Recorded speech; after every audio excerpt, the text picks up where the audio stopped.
Olá, sejam bem-vindos a mais um episódio do nosso podcast Missão Desenvolvimento. Eu sou o Paulo Gala e hoje a gente vai falar sobre a Embraer, a joia da coroa tecnológica brasileira, né? Um dos grandes cases de sucesso, uma das grandes empresas brasileiras, que obviamente passou por altos e baixos, né? A gente vai discutir isso no programa, mas realmente é uma empresa que dá orgulho, né? Que a gente tem orgulho de ser desenvolvida aqui no Brasil. A gente vai falar também sobre as questões do futuro dela, mas foi algo fantástico que a gente conseguiu desenvolver no Brasil. Lembrando que o nosso programa ele está preocupado com a questão do desenvolvimento não só na dimensão econômica, mas também na dimensão social, no sentido amplo, né, olhando questões de desigualdade, de ambiente, de saúde, de educação, de bem-estar geral, né, de todos, e também numa visão de que o desenvolvimento, no sentido amplo, ele depende não só do mercado, das empresas, ele depende também do Estado, né? Na verdade, o desenvolvimento ele pode ser entendido como uma missão que precisa ser articulada pela sociedade, pelo Estado e pelo mercado, né? Todos esses pilares são fundamentais para que a gente possa atingir o desenvolvimento geral da sociedade, né? E para falar sobre Embraer, a gente tem dois gigantes hoje aqui, grandes conhecedores não só da Embraer, obviamente, mas de toda a evolução da indústria aeroespacial brasileira. Estou falando do professor Marcos Barbieri, que é professor da Unicamp, com foco de pesquisa, especialmente na área de economia industrial, inovação, voltado principalmente para a indústria aeroespacial. Ele tem doutorado na Unicamp sobre esse tema, e o Márcio Migon, que é graduado em Engenharia Aeronáutica pelo ITA e mestre em Engenharia de Produção pela UFRJ, funcionário concursado do BNDES desde 2002, com grande experiência também no setor, né? Atualmente ele é assessor especial do Ministro de Estado de Ciência e Tecnologia e Inovações e coordenador do CGI. Destacar que são dois grandes conhecedores, tanto de aspectos teóricos, né, por assim dizer, da indústria aeroespacial, quanto aspectos práticos, né? São duas pessoas que viveram, né, que passaram parte relevante da vida no setor, nas empresas, com contato direto com a Embraer e com o setor. Então, é um enorme privilégio para a gente poder conversar com eles dois, que talvez são os dois que mais conheçam do setor e da empresa no Brasil. E eu vou começar pedindo para o professor Barbieri nos explicar e me explicar uma coisa bastante simples, mas que é muito complicada ao mesmo tempo, né? Que é o seguinte: Barbieri, como é que a gente conseguiu fazer avião no Brasil? Olha, Paulo, eu acho que essa é a pergunta mais difícil. Eu vou talvez usar uma frase, tentar ser o mais resumido possível, uma frase do Marechal Cândido Montenegro. O criador, foi lá que ele cria em 47 CTA, o Centro Tecnológico da Aeronáutica, inicialmente no Rio de Janeiro, e em 50, 3 anos depois, vai para São José dos Campos.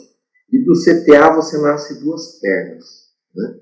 A perna da escola, para você criar e formar engenheiros de altíssima qualificação, padrão internacional, que é o ITA. E do outro lado você cria o IPD, que é um Instituto de Pesquisa e Desenvolvimento, chamava. Depois, hoje, ele foi se subdividindo em vários institutos. Mas o IPD, o que é? É aqueles alunos que estavam se formando no ITA, terem a capacitação de participar do desenvolvimento. E no começo do ITA, né, tem um caso que não sei até que ponto que é a realidade, mas se não for, simboliza e evidencia a realidade, que é o seguinte: vinham vários engenheiros. No início o Brasil contratava, pós-guerra, contratava entre os melhores engenheiros, principalmente da Europa, a virem trabalhar no Brasil. E quando os engenheiros chegavam no Brasil, os engenheiros aeronáuticos de renome perguntavam para na época, Casimiro, né, que era o Casimiro Montenegro, perguntavam: olha, que tipo de avião vocês querem que eu projete aqui? Ele falou: nenhum.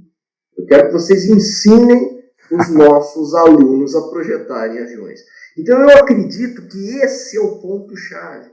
É daí, e é desse IPD que surge o projeto de um avião bimotor, tenha seu bandeirante, e para produzi-lo, constitui-se a Embraer como uma empresa estatal em 69, e a partir daí se inicia com essa lógica de que o que é importante, do que é realmente importante na tecnologia, tinha que ser dominado por... O resto eu posso até comprar, mas o que é chave na tecnologia, eu acredito que aí está a chave do sucesso da Embraer, começa antes da Embraer, começa no projeto do CTA e da maneira com que ele foi pensado e implementado pelo depois Marechal Casimiro Montenegro. Migon, até já vou passar a palavra para você continuar um pouco dessa história. A minha pergunta seria, como a Embraer conseguiu lutar nesse mercado de aviação que é tão competitivo? Porque esse é um drama que a gente discute muito aqui no programa, o drama do desenvolvimento econômico e no sentido amplo para um país mais pobre é que ele tem que lutar com empresas já constituídas no mundo, que tem muita força, que tem muita potência, que são as donas das patentes, das tecnologias, que têm a economia de escala. Então, elas estão muito bem posicionadas. Não é trivial montar uma empresa do zero, né, tecnológica, num país pobre e emergente, especialmente no setor de aeronáutica, que é um dos setores mais avançados e mais difíceis do mundo, né? Então, Migon, se você puder nos dar a luz aqui, porque é um mistério, né, e algo maravilhoso, né, que o Brasil conseguiu fazer até agora, né? Na verdade, eu vou me permitir aqui dar um passo histórico atrás, talvez até um pouco maior do que o professor Barbieri, e eu vou voltar para a Segunda Guerra. Ótimo. E o que realmente faz a diferença nesse processo histórico todo são as evoluções e a forma como o vetor aeronáutico foi aplicado na Segunda Guerra. Junto com isso, vem a constituição de um ente que é de extrema importância para toda essa história, que é o Ministério da Aeronáutica, fundado em 1941 e que teve como primeiro gestor Salgado Filho, um gaúcho. Então, assim, a Força Aérea, por ser das três forças a mais jovem e por ter nascido num teatro que apresentava e descortinava um desafio que ninguém antes tinha encarado, ela trouxe com ela esse espírito inovador. Ela trouxe dentro do DNA dela a capacidade de ser institucionalmente inovadora. E foi isso que fez a grande diferença. Então, assim, para mim, o grande diferencial vem da Força Aérea Brasileira. E eu acrescentaria mais uma clarividência aos dois institutos que o Barbieri menciona, que são os institutos que inseminam o CTA, o ITA e o IPD. O terceiro deles, que é fundamental nessa jornada, é o Instituto de Fomento e Coordenação Industrial, o IFI. Com ele, realmente, a Força Aérea tirou do zero, quer dizer, tirou do papel a tripla hélice. Ela concebeu, na verdade, ela aprendeu, ela concebeu e ela implementou a tríplice hélice num país que não fabricava nem bicicletas. Desculpa a minha ignorância aqui, o que é a tríplice hélice? Bom, a tríplice hélice é fundamental quando a gente trata de inovação, e aqui no Ministério da Ciência e Tecnologia, o Ministério Marcos Pontes tem buscado difundir bastante esse termo, e eu diria que realmente a missão dele, quer dizer, 60 anos depois desses pioneiros que a gente vem falando, se tornou bastante natural, né? Na medida que a tríplice hélice significa nada menos aquilo que você mencionou na sua pergunta, quer dizer, a interação do governo com o mercado, com as instituições representativas da sociedade civil, mormente a academia. Então, assim, o que explica o sucesso da Embraer é o espírito de startup que vem dentro da Força Aérea. Começar pequeno, errar rápido e crescer. Quer dizer, olhar para dentro e extrair o que é melhor do que há dentro, sem perder de vista o que há lá fora, se apropriando e também se integrando naquilo tudo que há lá fora. Eu diria que é quase um movimento antropofágico, digamos assim. O que eu gosto tem muito sentido de missão mesmo, né? Por isso que a gente quis falar de Embraer, né? Você teve nos anos 30, anos 40, algumas iniciativas, no período principalmente de Getúlio Vargas, de constituição de algumas empresas aeronáuticas, umas iniciativas em geral sobrepostas. E quando você chega em 69, você passa a concentrar todo o esforço aeronáutico numa empresa, corrigindo os erros do que você tinha feito. Mais que isso, Apesar de ser 69, o nível de complexidade era alto. Só para imaginar, já é o ano que o Concorde está operando, começando a operar tecnológica. Então, do ponto de vista tecnológico, a complexidade da indústria aeronáutica em 69 não era mais a complexidade do pré-guerra, dos anos 30, que ela dá esse salto, igual fala, durante a guerra. Então você já está entrando em quase 70. Né? É a coisa das turbinas ali. Das turbinas, a eletrônica começa, né, a entrar. E o que acontece? Então, como nós não temos como nós não temos recursos, nós vamos concentrar onde? No que é importante. Nós vamos concentrar, se eu quisesse usar o termo econômico, né, no vértice superior da cadeia global de valor, mas usando o termo comum vamos fabricar realmente o que tem valor, o que realmente importa, onde eu consigo controlar o conjunto da empresa. Então ela já passou a se concentrar. O restante, olha, não dá para nós termos uma cadeia verticalizada. Então, o que eu não conseguir desenvolver no país, eu vou procurar comprar no mundo e se inserir no mundo, como o Miguel coloca. Quer dizer, você não está fechado, você está o tempo todo já olhando para o mercado mundial. Já no comecinho do Bandeirante, você já procura colocar exportação do celular. Em 75, se não me engano, se não me falha a memória, é feita a primeira exportação de Bandeirante para o Uruguai. E logo depois para os Estados Unidos, que ele entra num nicho de mercado que não tinha mais, os americanos não produziam, que era uma aeronave pequena, e por aí vai. Eu acho que tem essa questão dessa estratégia que é interessante da Embraer, de concentrar numa empresa e essa empresa está concentrada no que realmente importa. Concordo com o Barbieri, eu só acrescentaria que essa filosofia, quer dizer, de olhar para os recursos do mercado interno, olhar para fora e ter uma estratégia inteligente que a gente chama em engenharia de produção de make or buy, né? E fazer as escolhas corretas, antecipa o modelo que mais tarde, por exemplo, a Nike adotou e que hoje a Apple adota, né? O que eu preciso realmente dominar? Eu preciso realmente dominar o topo do vértice da cadeia. Como eu domino isso? Dominando o projeto.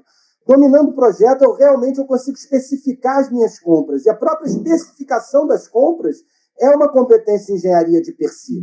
Então, assim, essa concatenação, talvez, seja a chave do sucesso. Eu lembro também que o Bandeirante foi exportado muito, muito cedo para a Inglaterra e tornou-se uma ferramenta impressionante naquela ilha, na capacidade de unir pontos. Então, assim, eu aqui resgato também a contribuição da FAB, porque foi ela quem também ajudou a conceber o Bandeirante de olho no Correio Aéreo Nacional. Então, a presença do então Major Montenegro, que tinha sido tenente no Correio Aéreo, não é por acaso nessa empreitada, né? Ele conhecia profundamente a demanda do transporte aéreo, ele conhecia profundamente o terreno onde o avião ia operar. O Bandeirante, desculpa te interromper, o Bandeirante ele foi parte do Correio Aéreo? Ele foi o vetor primário para o lançamento do Correio Aéreo, positivo, exatamente. É fantástico, porque, assim, me lembra muito, meu avô dizia que é melhor você ser cabeça de sardinha do que rabo de tubarão, né? Então, vocês falando, a Embraer acho que é um modelo de empresa para o Brasil, né? No sentido de que a gente sempre primou por tentar manter o domínio tecnológico, no sentido de ter o cérebro da empresa no Brasil, ou pensado a partir do Brasil, né? Então, a gente não é, por exemplo, a Malásia que faz o trem de pouso da Boeing, ou alguma companhia na Indonésia que faz as portas do Airbus, sei lá eu. Então, isso eu acho fantástico. Agora, eu queria explorar um pouquinho as dificuldades que a Embraer teve, né, especialmente nos anos 80 e ainda nos 90. Eu acho que o Migon é um grande conhecedor disso, o Barbieri também, mas o Migon, inclusive, teve lá, né, no BNDES, ele conhece essas passagens a fundo, ele vai dar vários insights aqui, aqueles que ele pode dar, os que ele não puder dar, ele não dá, mas tem coisas incríveis ali, porque a luta com a Bombardier, por exemplo, e com a Boeing, com a Airbus nos anos 90, era muito acirrada, a Embraer quase, no que me consta, ela quase quebrou na virada dos 80 para os 90, e o que eu acho fantástico da história da Embraer, usando a coisa da tripla hélice, né, é que ela soube, vamos dizer assim, o Brasil soube usar os seus mecanismos de mercado, de Estado, de instituições de pesquisa, porque depois que o BNDES deu aquela força e ela abriu capital e foi para a Bolsa, aí ela explodiu como uma grande empresa, né? Então, se o Migon puder explorar um pouquinho essa fase difícil, e depois o Barbieri puder comentar também, porque eu acho que é uma passagem importante para as pessoas que nos ouvem entenderem a importância do BNDES, do governo, do mercado de capitais, porque essa é uma missão que depende de tudo que o país tem. Não adianta a gente tirar pedaços que a gente não vai conseguir competir no mundo, né? Ô Paulo, quando você fala esse lema é o lema do cara do Venture Capitalist, cara. Eu acho que seu pai já era um grande investidor do mercado de capitais aí, décadas atrás, já tinha essa clarividência. Veja, eu vou tentar te responder a partir da minha experiência pessoal. Eu cheguei em São José dos Campos em 1989. Eu vi o projeto do CBA 123, que era uma iniciativa high-tech para a época, e binacional, com forte peso também da Argentina. Uma iniciativa... Desculpa, isso é um avião que você está falando. Desculpa, é um avião binacional, que na verdade foi um fracasso comercial. Ele só chegou num protótipo 2, talvez, acho que 2, e nunca chegou a ser serializado nem comercializado. E esse avião ele acontece justamente entre o Brasília, que tinha sido um avião de enorme sucesso. Então eu cheguei em São José dos Campos em 1989, pouco depois eu já estava voando no Brasília, do Rio para São José, na antiga Rio Sul, subsidiária da Varig, né? Vocês pilotam avião, vocês dois, não? Vocês chegaram nesse extremo? Só em simulador. Já faz tempo que é privado, faz tempo. ou de formas que eu não posso confessar aqui. É melhor não contarmos tudo. Mas vai lá, Migon, você era aluno do ITA, você estava falando. Em 89. E eu vi São José, entre 89 e 93, passar por um período muito difícil. O Campo dos Alemães era uma região perigosa na cidade. E a cidade ela era uma cidade arrastada, você não tinha a pujança, a vibração que São José passou a ter depois do final dos anos 90. Né? Então, assim, eu me formei em 93 e voltei para o Rio de Janeiro. Voltei para trabalhar no DAC e continuei acompanhando a aviação. E nesse passo eu vi também a própria Rio Sul implantar os Embraer 145 na sua frota, viabilizar os voos direto à capital. A gente podia trabalhar de manhã no Rio de Janeiro, na hora do almoço em Belo Horizonte, de noite fazia inspeção de avião em Congonhas e voltava para dormir no Rio de Janeiro, dentro da maior praticidade do tempo em que o Ministério da Aeronáutica fatiava o território nacional e tinha uma política chamada Sistema Integrado de Transporte Aéreo Regional, CITAR. Essas coisas foram importantes na história da Embraer justamente para fazer esse casamento que você fala, Paulo. O governo articulando o casamento das necessidades reais de mercado com as possibilidades de fornecimento. Todavia, ao cabo dos anos 80 e com a moratória e com todas as dificuldades econômicas internacionais que culminaram com a crise da Rússia e depois com a crise da Tailândia, já em 97, quer dizer, todo esse período ele foi muito difícil para a Embraer, porque ele se tratou de um período de transição de política pública e de um descolamento da política pública do transporte aéreo da política pública focada na indústria aeronáutica. Como bem o Barbieri colocou, até então, até 69, havia um esforço de articulação e consolidação de tudo isso. Do começo dos anos 90 para cá, do governo Collor em diante, realmente essa regulamentação do transporte aéreo cai, isso impacta fortemente a demanda por aviões regionais no Brasil, né? E, nesse mesmo período, a Bombardier surge com um conceito altamente inovador, que partindo de um jato executivo, criar um jato regional, que era algo sobre o qual pouca gente, ou quase ninguém, tinha pensado e nunca havia sido implementado na faixa dos 50 centos. Então, até a faixa dos 30 centos, a Embraer via relativamente bem até o início dos anos 90. Aí vem uma grande abertura e uma grande crise mundial, disparada por uma série de fatores também macroeconômicos, geopolíticos e macroeconômicos. E, à luz disso, realmente a Embraer teve que se reinventar. E aí realmente foi uma decisão de governo, que para mim, na verdade, é uma decisão de Estado. A decisão tem nomes e sobrenomes, quer dizer, são eles estão nos livros, quer dizer, Alcides Tápias e José Roberto Mendonça de Barros. Quer dizer, eles determinaram realmente ao tempo que já estavam preocupados com as privatizações das teles, ao tempo que já estavam articulando uma série de outros mecanismos para uma modernização do mercado de capitais no Brasil. Quer dizer, vislumbraram a oportunidade na esteira da privatização da Selma, mais uma vez o Ministério da Aeronáutica pioneiro e inovador do ponto de vista do arranjo institucional, na esteira da privatização da Selma. Só lembrar para as pessoas que a Selma era fábrica de fazer turbinas e reparos, né? Porque quem nos ouve, você falar da Selma, eu entendo que a Selma era a antiga Companhia Eletromecânica de Petrópolis, né? Era uma companhia estatal, também fomentada nesse mesmo período em que surgiu a Embraer, focada na fabricação de motores.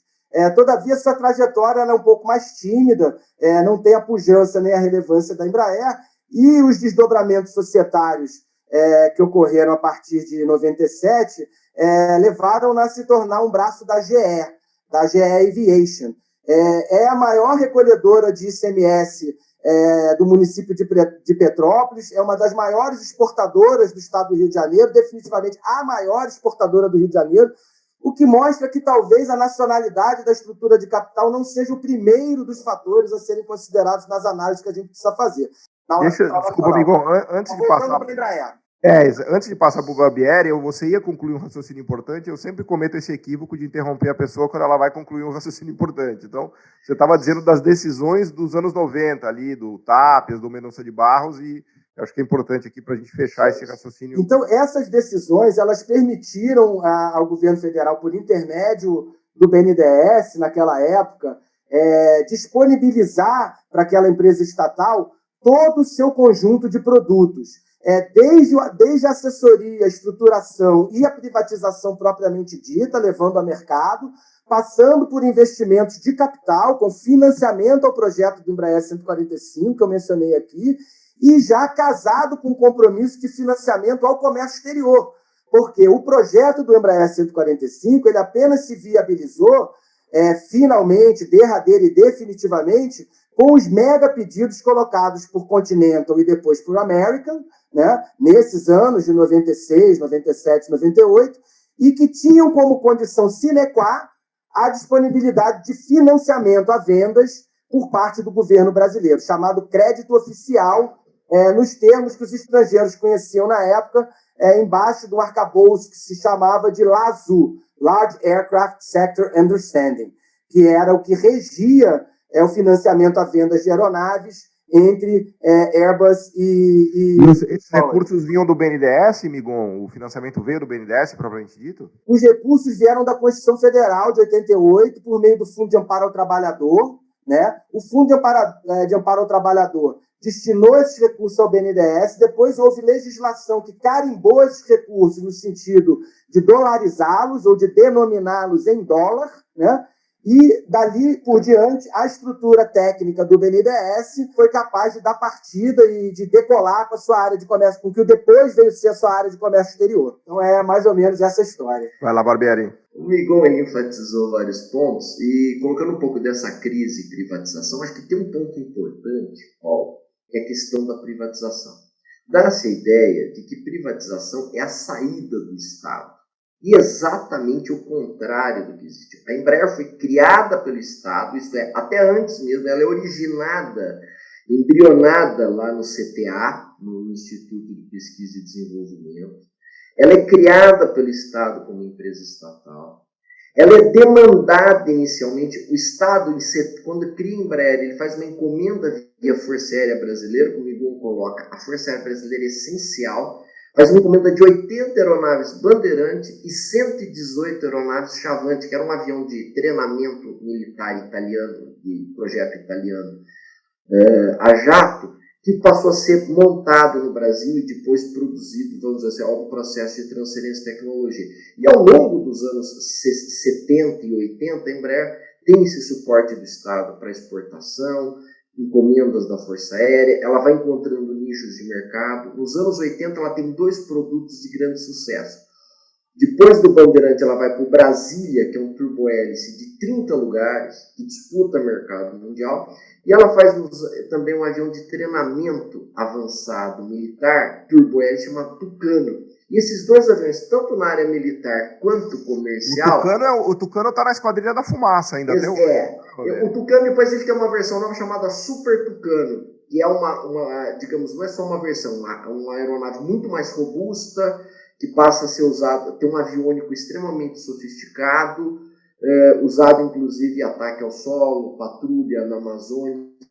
Mas aquele primeiro Tucano, chamado Tucaninho, só para ter uma ideia da importância dele, ele passou a ser a aeronave padrão de treinamento da Força Aérea inglesa e francesa. Então, uma empresa que tinha 15 anos, 20 anos, né? Pouco mais de... Uma empresa que tinha 15 anos de existência, a Força Aérea Francesa, a Força Aérea Inglesa foram lá, fora outras forças aéreas, e por pouco não ganha na Força Aérea Americana, também de ser aeronave de treinamento da Força Aérea Americana. Isto posto, o que acontece? Quando você chega no final dos anos 80, essas duas aeronaves estão com o ciclo de vida encerrados. Você está surgindo uma nova estratégia que vem a ser o que o Migon colocou da Bombardier usar o que aviões um pouco maiores e a jato. E o principal, uma empresa estatal, ela está amarrada no Estado e aos problemas do Estado. Então, quando o Estado cresceu nos anos 70 e se expandiu, a Embraer, né, foi muito bem obrigado. Quando você chega na segunda metade dos 80, com a crise do Estado brasileiro da segunda metade dos anos 80, isso impacta diretamente na empresa. Então, uma maneira do Estado preservar a empresa, mudar a forma de relação com a empresa, qual que é? Eu privatizo ela, faz um saneamento, coordena a privatização, mantendo o controle do capital nacional na empresa, né? Eu faço todo um processo aí de engenharia financeira para procurar captar recursos. A grande montagem dos anos 90 é esse processo de você conseguir estruturar mecanismos de financiamento de longo prazo e de equalização de taxa de juros, porque o problema é o seguinte coisa, a aeronave é um produto caro. E uma aeronave, uma companhia aérea não comprou uma ou duas, comprou dezenas em geral.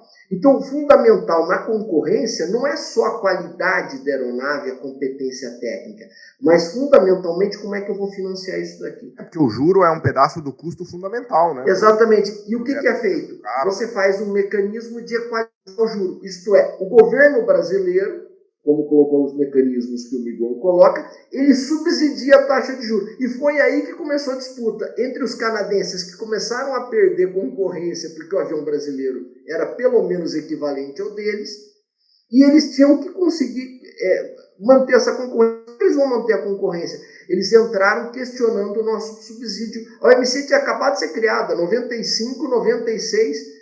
A OMC foi criada em 95, 96 começa uma das primeiras grandes disputas entre o Brasil e Canadá numa área tecnológica. O Brasil aí mostra a competência do Estado brasileiro, ao invés de não apenas se defender, mas foi atacar os subsídios que os canadenses tinham. Agora sim, isso que eu ia falar aqui, como diz um americano, between us girls aqui. A gente sabe que tem o subsídio para Airbus e os subsídios para Boeing são gigantescos. Eu vi os processos na OMC, eu fiquei chocado, porque eles colocaram as claras, né? Essa palavra subsídio é uma palavra que ela perigosa, muito ao meu coração, assim, quando se fala de comércio, porque em comércio exterior ela tem um significado muito técnico e preciso, né? E na verdade, quando a gente usa na linguagem comum, a palavra proibido acaba ficando meio que embutida, né? Meio que subliminar na palavra subsídio, né? Então vamos tentar dividir um pouquinho as questões aqui.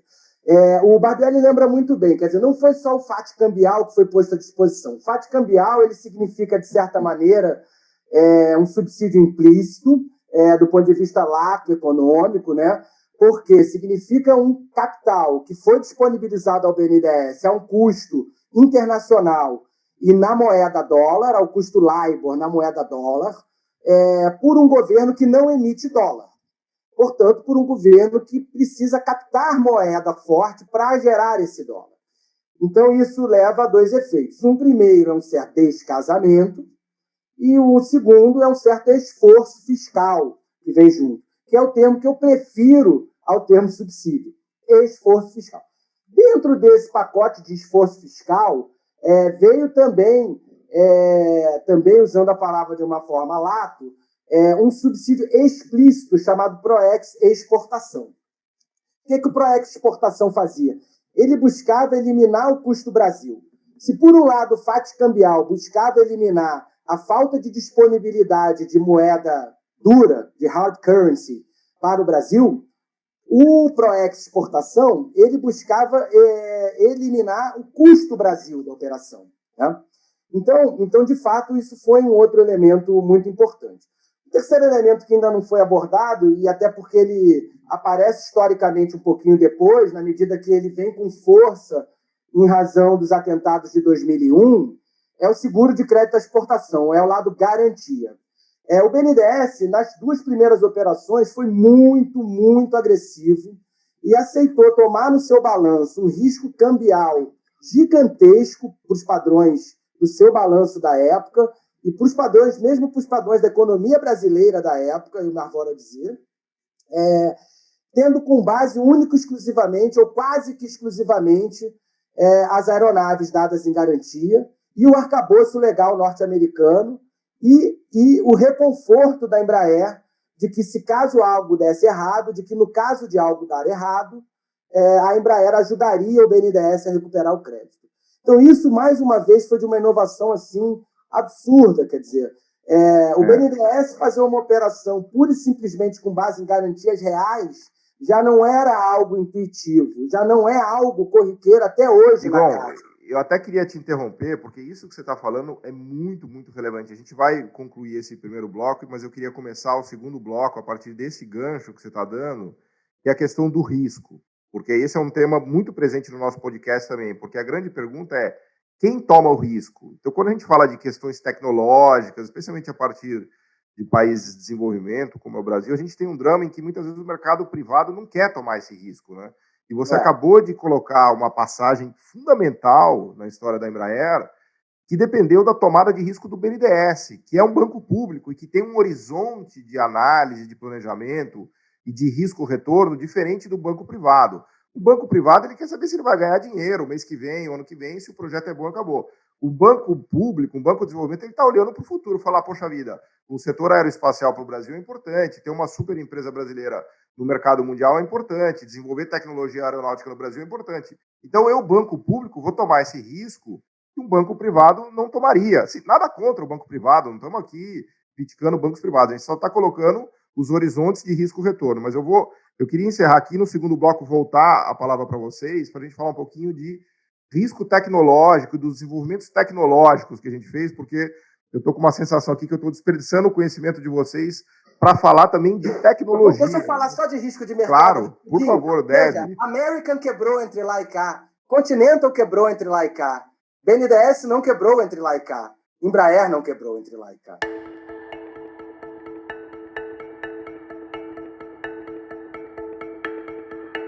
Estamos de volta aqui para a nossa conversa sobre Embraer, que está fantástica, com o professor Marcos José Barbieri, o professor Márcio Migon também, que são grandes conhecedores do setor, não só da empresa, mas do setor, da história da indústria aeronáutica no Brasil. E a gente volta com o tema do risco, que a gente vinha falando há pouco, especificamente agora do risco tecnológico, né? Então, imagina, eu sempre, é uma coisa que assim, eu sou fascinado, né? Tenho um pouquinho de medo de andar de avião, confesso para vocês, mas eu sou fascinado pela tecnologia de aeronáutica, né? Porque você fica imaginando então, como é que você vai fazer uma turbina, uma asa, um trem de pouso, o KC-390, que eu queria falar um pouquinho na sequência. Eu me meti a estudar o trem de pouso do KC-390, que você tem que fazer um monobloco, porque ele é um super cargueiro, ele pousava e quebrava o trem de pouso dele, enfim. Então, eu queria aproveitar aqui a presença desses dois gigantes para que eles nos expliquem um pouco quem toma esse risco tecnológico, né, e como é que funciona isso, Barbieri. A questão tecnológica, aeronave, né, pensar um pouco em produto, é um produto complexo. É um produto que é um conjunto de sistemas, ele tem uma complexidade grande. E ele vai incorporando inovações continuamente. Então, o custo de você desenvolver uma aeronave, o custo tecnológico, ele vem sendo muito crescente. Por exemplo, hoje uma aeronave a componente eletrônico, que nós chamamos de tecnologia da informação e comunicação, é altíssimo, é um custo altíssimo numa aeronave. O que foi ocorrendo ao longo da história? Dado esse custo elevado, você vem tendo dois caminhos. De um lado das empresas e do Estado. O que ocorre do lado das empresas? E de maneira simultânea, para não falar simbiótica. Do lado das empresas, você vai ter um processo de concentração. Porque o custo de desenvolvimento requerido ele é tão elevado que para fazer frente a esse custo de desenvolvimento, e quando eu falo custo, colocando aí uma palavra, a incerteza associada a esse custo ou risco, eu não gosto muito da palavra risco, eu estou pensando numa visão mais keynesiana da incerteza. Não, mas quando eu falo risco, eu falo de risco keynesiano, viu? Porque o outro risco nem existe, nem é risco. Esquece. O único risco que existe é o keynesiano. Então, esse risco, né, esse risco que nós colocamos junto com o custo elevado, para fazer frente a isso que eu tenho, de um lado do âmbito das empresas, um processo de concentração. Então, se você for ver hoje no mundo, você tinha, por exemplo, Estados Unidos, quantos fabricantes de aviões comerciais você tinha no pós-guerra? Quase uma dezena de... Hoje você está concentrado numa única grande empresa, que é a Boeing, nos Estados Unidos. A Europa, você foi concentrando em países e ao ponto de você concentrar continentalmente na Airbus. No Brasil, nós não concentramos porque nós não tínhamos, mas o Brasil já nasce com uma estratégia correta da Embraer, que é o quê? Concentrar todos os esforços numa única empresa. Nos anos 90, você passa a ter uma articulação de uma engenharia financeira, isto é, de uma ação muito mais elaborada do Estado, seja na financeira, seja na parte diplomática de você conseguir enfrentar o MC. Então você tem que ter competência diplomática, uma expertise do Ministério das Relações Exteriores, dos técnicos do BNDES, da Força Aérea e da própria Embraer, para em conjunto poder enfrentar, numa recém-criada OMC, uma disputa com um país chamado Canadá, e com uma empresa que era líder de mercado naquele período, que era a Bombardier. Não só líder, nos 90, porque 10 anos depois, em 2000, no início da virada do século, a Embraer, graças à sua competência estratégica e ao suporte do Estado, ela passa a Bombardier. E a Bombardier não consegue alcançar mais a Embraer. Eu só colocaria uma única ressalva, né, no tudo que o Migon colocou, mas aí eu faço uma ressalva, a questão do controle do capital. Bom, eu considero esse um elemento chave. Depende de onde você entra. Depende do que você quer entrar. Então, por exemplo, em turbinas, que é o caso da Selma, você tem 3 grandes fabricantes de turbina. Então, para o Brasil entrar, ou qualquer Quais são? país... O que é Rolls-Royce, GE? Rolls-Royce, Pratt Whitney e GE. Basicamente, você tem 3 grandes fabricantes que dominam o mercado e o restante entra em segmentos secundários e terciários. Tem a Snecma francesa, outra. Então, para entrar no mercado de turbina, para nós termos um player, é algo complicadíssimo. E o que o Brasil fez? Ele entra como uma subsidiária da GE, e hoje, muito bem colocado pelo Lugon, a Selma, a GE Selma, né? GE Selma, é chamada GE Selma, se não me engano, é a primeira ou segunda maior unidade de manutenção de turbinas da GE no mundo. Então, uma das maiores unidades de manutenção, só para ter uma ideia do ponto de vista de emprego, quase 2.000 empregos. Mas do ponto de vista de você integrar sistemas, coordenar a cadeia, aí o controle de capital passa a ser um elemento chave dentro dessa maneira. Então, depende de onde eu vou colocar. Então, eu acho que o modelo da Selma está errado? Não. No caso de turbinas, para nós entrarmos nesse mercado de turbinas, eu não considero algo viável, a não ser que eu comece com empresas pequenas, em turbinas, por exemplo, para Avantes, mas é outro mercado, é outro segmento. Nesse segmento de grandes turbinas, eu acho que a nossa inserção é uma inserção interessante, uma inserção positiva. Agora, para a aeronáutica, nós já temos uma competência que foi criada lá atrás de controlar. Transferir esse controle para o estrangeiro passa a ser algo extremamente complicado. Eu queria falar esse controle. Eu queria falar com mais calma disso, que é o assunto da Boeing, que é um assunto delicado e fundamental. Mas antes de falar da Boeing, eu queria só explorar um pouquinho mais a questão dos desenvolvimentos que a gente fez aqui, especialmente na área de defesa, né? Porque, por exemplo, o KC-390 é um que me ocorre, que ficou mais pop, mas tem a coisa das transferências do Gripen também. Eu queria aproveitar o know-how aqui de vocês para falar um pouquinho, inclusive da parte da separação da Embraer comercial e da Embraer defesa também, que eu acho que é um tema que vale a pena a gente explorar um pouquinho. Só fazendo uma retificação histórica aqui, eu fui procurar o pai de todos. O CAN ele não nasceu com o Bandeirante, mas o conceito do CAN só foi possível de ser expandido e de integrar o projeto Rondon e de realmente ser relevante para a integração nacional a partir do Bandeirante. Mas, desculpa, amigão, o que é CAN? Correio Aéreo Nacional. Boa, obrigado. O Correio Aéreo Nacional, desculpa. Então, o Correio Aéreo Nacional não nasceu com o Bandeirante, mas a demanda ensejada pela necessidade de integração nacional, pela necessidade de integração da Calha Norte, pela necessidade da integração do projeto Rondon com meios mais eficientes de comunicação e conexão entre as localidades ribeirinhas, as localidades fronteiriças e tudo mais. Essa demanda despertou o ciclo virtuoso como um todo, né? Da mesma forma, a Força Aérea identificou na sua própria demanda, ligada à aposentadoria do Hércules C-130, fenômeno similar.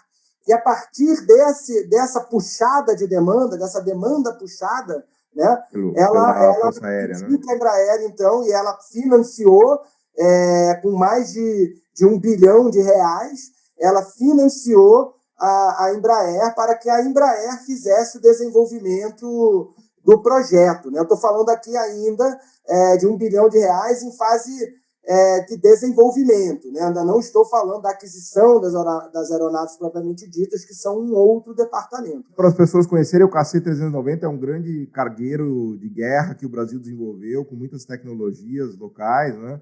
E ele é super ágil, flexível. Eu já tive várias aulas que as pessoas me dão na internet. Então, eu entendi que ele pousa em pista de terra, em pista de gelo. Só fala um pouquinho do que é o KC-390, um minutinho, só para as pessoas terem um visual disso, né?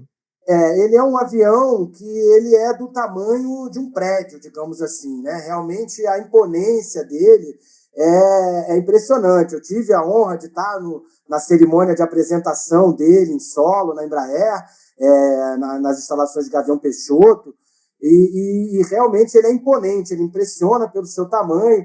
Ele carrega 2 motores de uma aeronave do porte, de um Boeing, de um Airbus, de um Boeing 737, do Airbus 320, e então é o maior feito da engenharia aeronáutica brasileira hoje. E ele vem substituir um cargueiro de muito sucesso, carro-chefe da empresa chamada Lockheed Martin, o Hércules C-130, que hoje vem sendo vendido no mundo na sua versão J, que significa que já é a 10ª revitalização do produto no mundo. Ao projeto do KC foi aplicada exatamente a mesma filosofia que foi aplicada lá atrás, em 1969, quando a Força Aérea especificou o Bandeirante. Então, a necessidade de cargo lift, a necessidade de transporte de tropas, a necessidade de salvamento, a necessidade de transporte logístico de itens de grande porte, geometrias complexas, tudo isso foi levado em consideração da demanda da Força Aérea para encomendar e financiar a Embraer nesse desenvolvimento. E aí entraria o risco tecnológico e o risco keynesiano, que vocês chamam, né? Onde que esses agentes econômicos todos tiveram que fazer premissas sobre o comportamento dos demais, uns dos outros, né? Confiar, criar uma rede de confiança de médio e longo prazo uns dos outros para lograrem esse objetivo. Obviamente, como a Força Aérea já tinha experiência positiva com o Bandeirante, já tinha experiência positiva que o Barbieri bem lembrou com o Chavante, já teve experiência positiva de comprar o Brasília, de comprar o Embraer 145, do próprio 170, 190, que também integra a Força Aérea. Quer dizer, foi muito natural que a Força Aérea confiasse na estrutura tecnológica e produtiva da Embraer para chegar a termo. O que mostra que realmente a engenharia brasileira tem pleno e amplo domínio dos riscos tecnológicos a que se submete e sabe fazer as escolhas corretas nessa estrutura de make or buy, ou seja, fazer em casa ou terceirizar, né? Não se arvorando a desenvolver sistemas ou itens de tecnologia que não está ao seu alcance, sobre a qual não domina, porém dominando com maestria toda a integração, criando um mercado. Nesse caso, a Força Aérea encomendando 28 unidades do KC-390 para que integre a sua frota, viabilizando a partida da linha de produção e, assim, viabilizando essa concorrência internacional hoje com a Lockheed Martin. Eu queria, infelizmente, a gente está chegando aqui no final, a conversa está muito boa, né? A gente já está conversando um tempão, eu vou já deixar o convite para vocês voltarem aqui no futuro, mas antes, obviamente, eu queria passar a palavra para o Barbieri, desenvolver um pouco mais o raciocínio e fazer as considerações finais dele, e depois a gente volta para o Migon também, para a gente concluir com muita tristeza, porque eu queria ficar conversando com vocês mais umas 2 horas, francamente. E eu queria que vocês dessem uma palavrinha sobre o caso Boeing, porque não tem como a gente fazer um podcast desse e não falar sobre Boeing, da perspectiva que vocês quiserem, mas eu acho que é importante deixar uma palavra aqui também. Só completar o que o Miguel colocou, hoje, em número de aeronaves, a Força Aérea Brasileira tem mais ou menos 60% dos aviões da Força Aérea Brasileira foram produzidos no Brasil. Só que o número, claro, que não mostra tudo. O que é importante é que, nesses últimos anos, a Embraer conseguiu 2 projetos demandados pela Força Aérea Brasileira que procuram atender exatamente os 2 principais vetores da Força Aérea Brasileira. De um lado, um avião de transporte militar, que é o KC-390, muito bem explanado pelo Migon, e uma aeronave que todo o desenvolvimento e investimento da aeronave foi feito no Brasil. E, de outro lado, você tem uma aeronave de um avião de caça. Um avião de caça, no caso, digamos, é o up-to-date, a fronteira tecnológica dessa indústria, o que reúne os principais elementos dessa indústria. Nesse caso daí, o que acontece? O Brasil não tinha, poder sair do zero para poder entrar num avião de caça. E a Força Aérea Brasileira precisava substituir os aviões, já os F-5, que já estão utilizando há bastante tempo, os Mirage estão aposentados, e faz uma escolha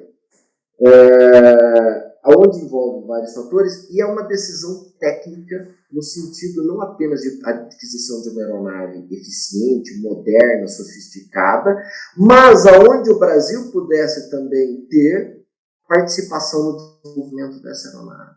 Então, o Gripen, ele entra, o que nós chamamos de processos de transferência de tecnologia, talvez seja um dos casos mais emblemáticos do mundo de sucesso.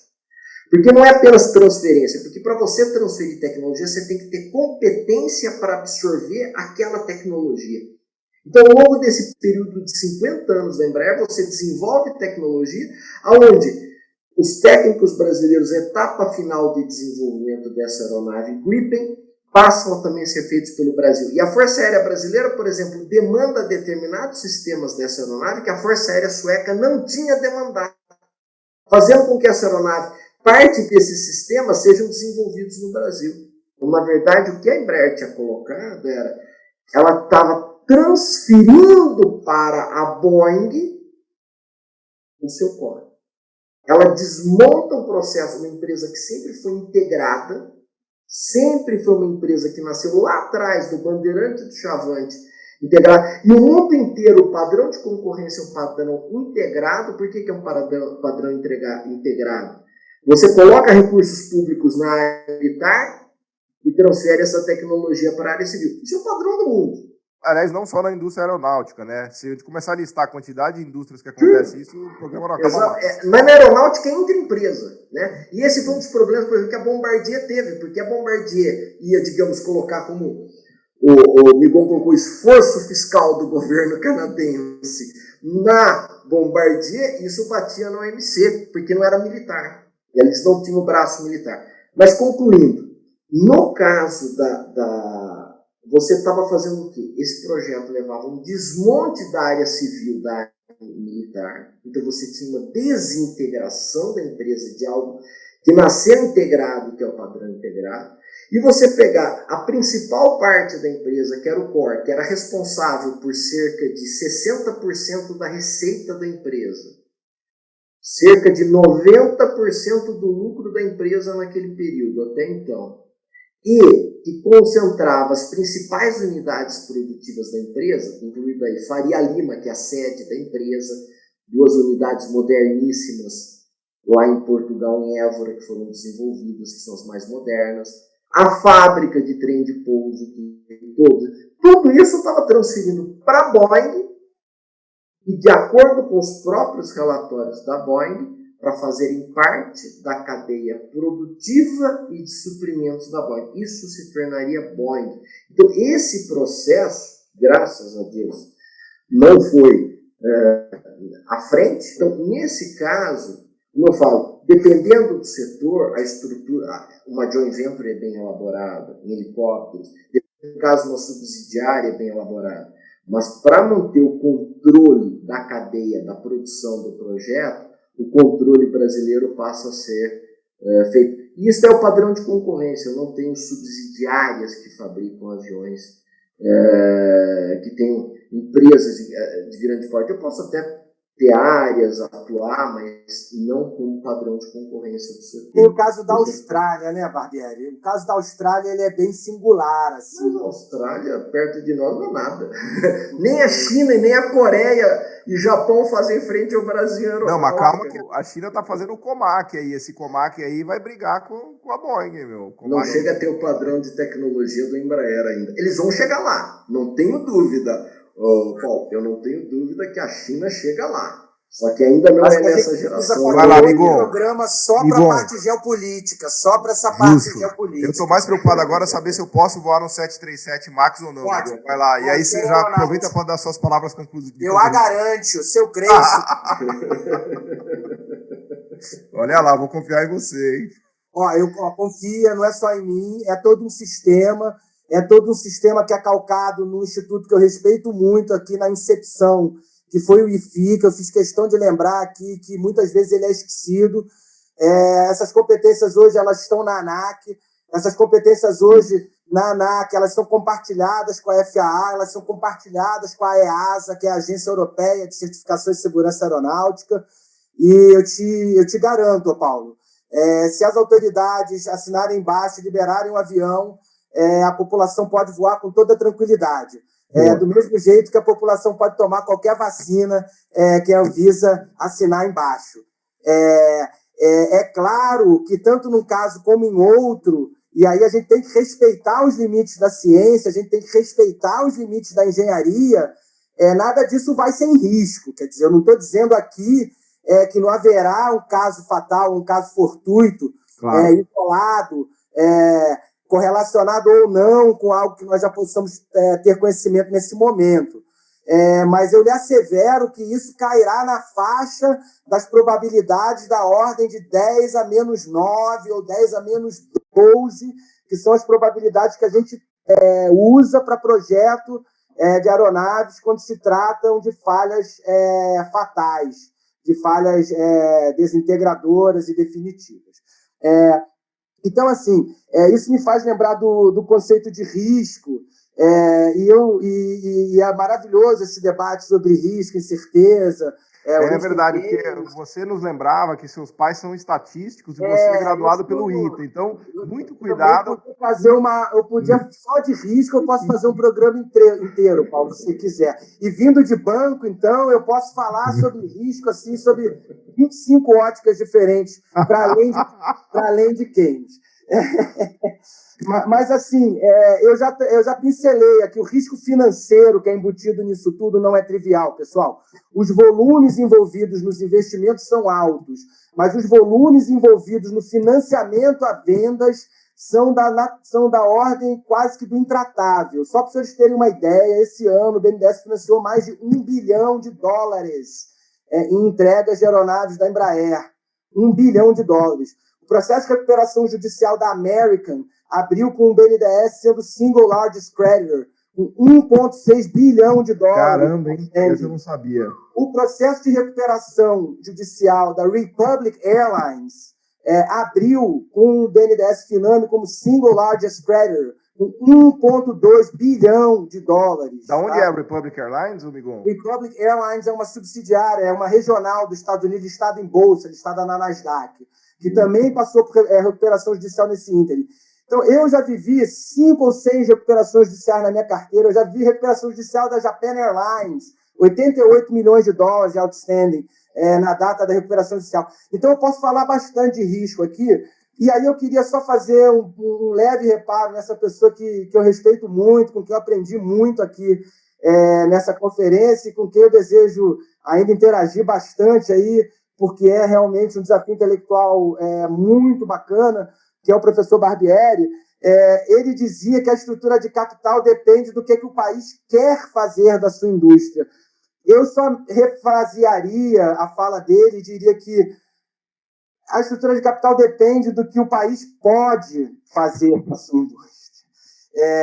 Então, assim, isso é fundamental da gente ter em vista, e é óbvio que a diferença de ótica de quem senta numa cadeira de governo e de quem senta na academia faz muita diferença entre o querer e o poder, entre a avaliação do que seja o querer e a avaliação do que seja o poder, e eu respeito profundamente a opinião do professor Barbieri. Quanto a Boeing, especificamente, eu tenho certeza que hoje tem um monte de gente em Seattle e um monte de gente em Chicago com muita dor de cotovelo, com muita dor de cabeça, com muita dor de cotovelo. Não é por conta do próximo acidente do 737 MAX, ou de qualquer outro modelo deles, que pode acontecer, isso é imanente à nossa indústria, a indústria que eu abracei com 16 anos de idade, e não é porque ela seja uma empresa pré-falimentar em suas próprias bases, esteja de joelhos ou pires na mão, seja do governo Trump ou do governo agora do governo Biden. Eu imagino que essas pessoas, ou no headquarters em Chicago, ou em Renton, ou em Everett, na região de Seattle, estejam com muita dor de cotovelo, porque a engenharia brasileira, a aeronáutica, ela é fantástica. Eles perderam a oportunidade da vida deles, porque os problemas que eles estão vivendo no MAX, a Embraer já viveu lá no 170, no 190. A contraparte deles, da Embraer da época, chamava-se Honeywell. E o problema deles era muito similar, era um problema de controle de malha fechada. Que aí, como engenheiro, algum dia, talvez algum jornalista... Mas dá uma palhinha aqui, que é isso? Que diabos é isso aí? Então, isso é o coração do avião, isso é o cérebro do avião, né? No projeto do 170, foi atrasado em sua homologação, justamente porque a Embraer não pôde comprovar certas redundâncias, certas garantias do ponto de vista da interface homem-máquina, interface essa intermediada por um sistema, na época, da responsabilidade da Honeywell, e, com isso, comprovar todos os testes necessários à certificação da aeronave. A esse problema dá-se o nome de controle, e no caso particular, aqui como a gente está falando de fly-by-wire e de sistemas de piloto automático, é particularmente chamado de um problema de controle de malha fechada, do ponto de vista da engenharia de controle, da engenharia de sistemas.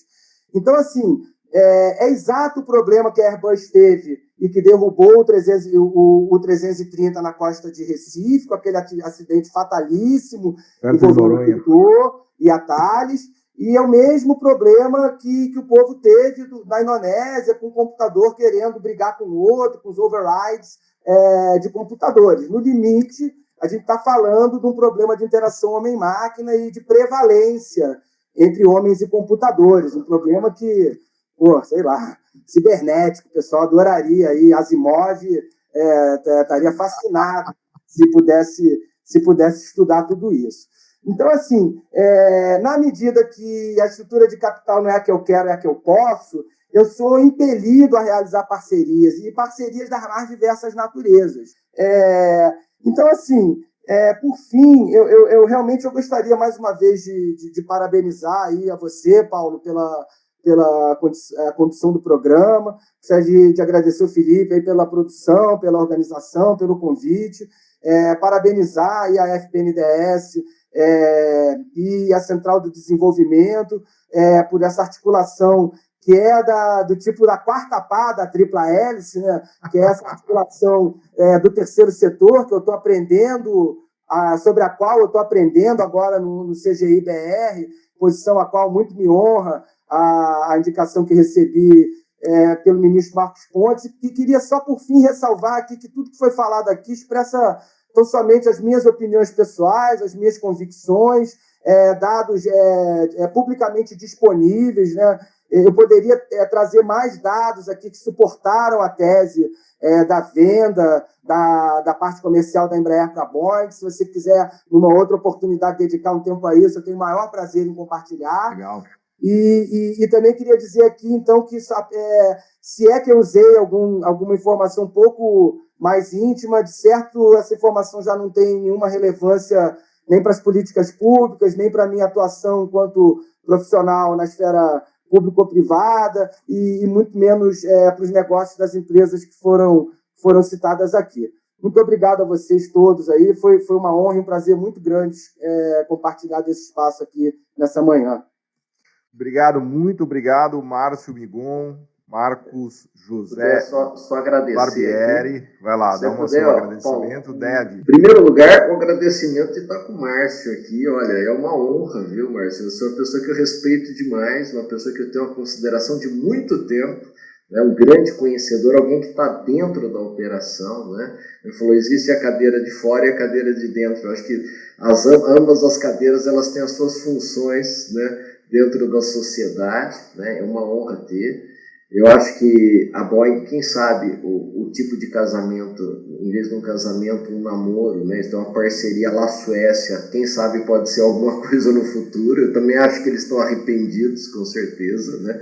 Quem sabe que tipo de casamento, qual outro tipo de acordo possa ser feito. Mas voltando, uma honra aqui, me coloco à disposição para você, Paulo, para a associação aqui dos funcionários do BNDES, de todas do programa aqui, e é uma oportunidade grande aqui. Agradeço pela sua condição e a todos que estão nos ouvindo aí por terem utilizado um pouco do seu tempo aqui para nos ouvirem aqui sobre esse tema daqui, que num país, no Brasil, né, de tantos percalços e de tantos problemas, em algum ponto que nós vamos dizer, olha, nós podemos entrar no setor de alta tecnologia e fazermos bonito, como dizem por aí, né? E é importante o Estado, o Ministério da Ciência e Tecnologia, a maneira com que ele vem atuando nesse sentido.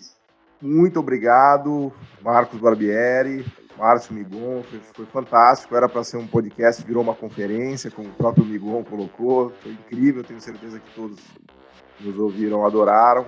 Já vai ficar o convite aqui para vocês retornarem, porque esse é um tema fascinante, é um tema de sucesso do Brasil, no momento em que a gente está com a autoestima lá embaixo, numa situação difícil de economia, de pandemia, o mundo todo, né?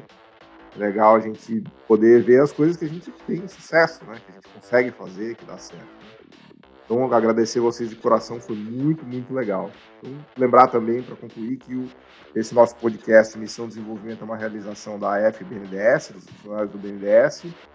A gente vai ao ar toda semana, às quartas-feiras, em todas as plataformas digitais, e que você pode acessar todos os programas lá que a gente fez no www.missãodesenvolvimento.com. Quem quiser também enviar perguntas, ideias, sugestões, é só mandar uma mensagem para o e-mail podcast@missãodesenvolvimento.com e seguir a gente em todas as redes sociais. Obrigado.